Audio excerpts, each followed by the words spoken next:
I'm out here at Flint Hills for another Flint Hills challenge. This is the windy Flint Hills challenge. It is 18 miles an hour sustained wind with gusts of more than that. And out here in the open, there's not like a lot of trees or anything. It's effectively a lot faster than that. So we're gonna be learning how to play in the wind. I'll sort of give some tips on how to throw accurate shots versus throwing distance shots in the wind. I was gonna film a different video, but that one will just have to be pushed to next week. So hope you enjoy it. All right, starting out here on hole 1, I'm going forehand criminal because I have a very strong headwind. I thought I threw this one past the basket and it slowed it down.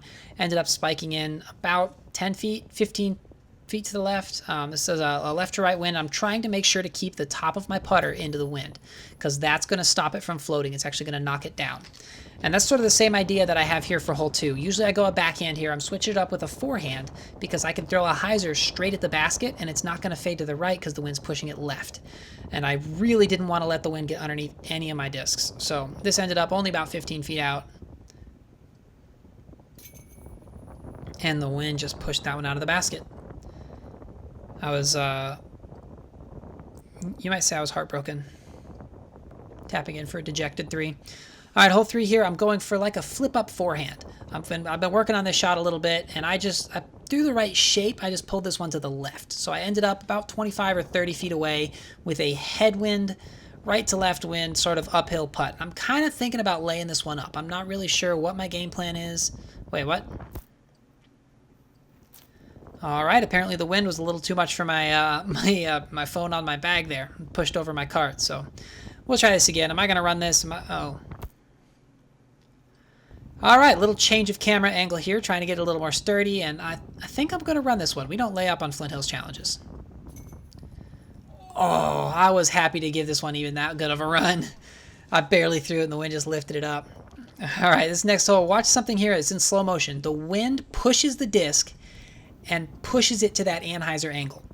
In the middle of my reach back, the wind took it and changed the angle of it. That's my story, and I'm sticking to it. Here we are, 80 feet out, trying to throw this in for 3 or for 2, and barely passed it. Easy 3. Now this next hole, I'm throwing a spike hyzer where I usually throw a forehand just to keep the top of the disc into the wind. And it seems to work out pretty well for me. I'm just a little bit long. That's actually a prime justice. Usually I throw that one just on a nice little forehand here. And this is the most overworked wind turbine ever. This thing was humming. I thought it was about to fall apart. But anyway, here we are. I've got about 25 feet left into a headwind. Jam. Barely threw it. A little bit high, but that's okay. In the basket's all that matters. Here we're on hole 6. I'm trying to throw this prime justice flat at the fire hydrant. Usually I don't throw a prime justice here because it fades too much, but that headwind is going to hold it straight.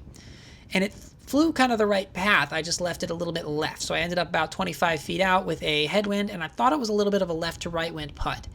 So I thought it would drop the putt just a little bit if I threw it at the right pace. And it probably would have if I'd have thrown it well at all, but I didn't, so I missed it. And here is way too high over the basket. Next putt, all you need to know is donk. Cool, I'll smash in for that 5. All right, hole 7 here. This is a lucid criminal on a hyzer because I had a left to right wind. Again, I'm just trying to keep the wind into the top, let it knock it down. If I was going for distance, I might throw an anhyzer flex sort of in this wind because I'd want the wind to get underneath the disc and lift it.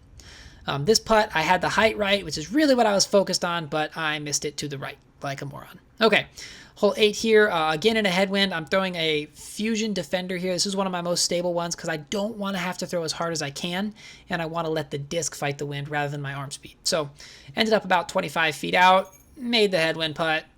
I've had a lot of headwind putts, not a lot of tailwinds. Maybe it's because I missed those. Anyway, hole 9, 200 feet, barely threw this putter, threw it like it was 120 feet maybe, and the wind just carried it the whole way there. This was a very frustrating round for me. I finished at 2 under. That's my worst finish at a Flint Hills challenge yet. This was, that's done though. Well guys, I hope you enjoyed this week's video. This is one of the harder Flint Hills challenges I've done. I think the 9 straight birdies was harder, but this one was pretty close. So if you enjoyed it, let me know down below. Let me know in the comments if you have any ideas for other Flint Hills challenges, and next week I'm going to do a comparison of a standstill, a 1-step, and a full run-up, and then maybe a 360, maybe just a sprinting run-up, who knows. Make sure you subscribe so you don't miss that one, and as always, remember, slow is smooth and smooth is far.